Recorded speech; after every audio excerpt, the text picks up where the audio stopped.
தமிழ் தேசிய உறவுகள் அனைவருக்கும் வணக்கம். நக்கீரன் கோபாலை கைது செய்ய நினைக்கும் தாவேக அரசை எதிர்த்து களத்தில் இறங்கிய நாம் தமிழர் கட்சியின் தலைமை ஒருங்கிணைப்பாளர் செந்தமிழன் சீமான் எனும் தலைப்பில் இந்த காணொலியை நம்ம விரிவாக காண இருக்கோம். கரூருடைய பேரவலம் குறித்து தனது கருத்துக்களையும் ஐயங்களையும் முன்வைத்ததற்காக அண்ணன் நக்கீரன் கோபால் அவர்கள் மீது வழக்கு தொடுப்பதான்னு சொல்லிட்டு அண்ணன் சீமான் அவர்கள் ஒரு அறிக்கை வெளியிட்டுள்ளாருங்க.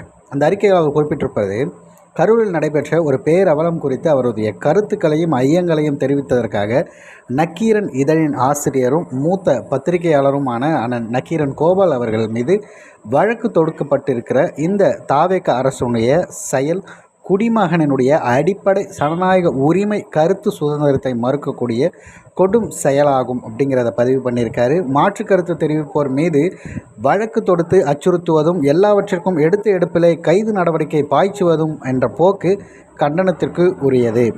கரூர் கோர விபத்தில் குற்றச்சாட்டப்பட்ட ஒன்றிய புலனாய்வுத்துறை விசாரணை அமைச்சர் ஆதவ் அர்ஜுனா கரூரில் காவல்துறையினர் மக்களை கொன்று குவித்தனர் என மனம் போன போக்கில் வாய்க்கு வந்ததை துளியும் பொறுப்புணர்வின்றி பேசும் வேடிக்கை பார்க்கும் தாவேக அரசு எங்கள் தேசம் வலையொலியின் நேர்காணலில் அண்ணன் கோபால் அவ்விபத்து குறித்து தனது கேள்விகளையும் ஐயங்களையும் முன்வைத்ததற்காக வழக்கு தொடுப்பது வெளிப்படையான அச்சுறுத்தலின்றி வேறில்லை. இதெல்லாம் பாசிச வெறியாட்டத்தின் தொடக்க நிலையாகும்.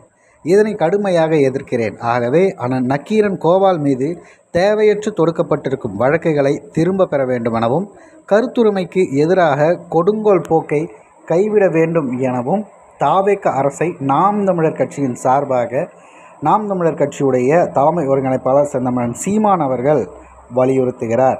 இந்த நிகழ்வு பற்றி உங்களது பார்வையிலும் நக்கீரன் கோபால் அவர்கள் பேசியது சரியா தவறா என்பதை மறவாமல் பின்னோட்டத்தில் பதிவிட்டு விடுங்கள்.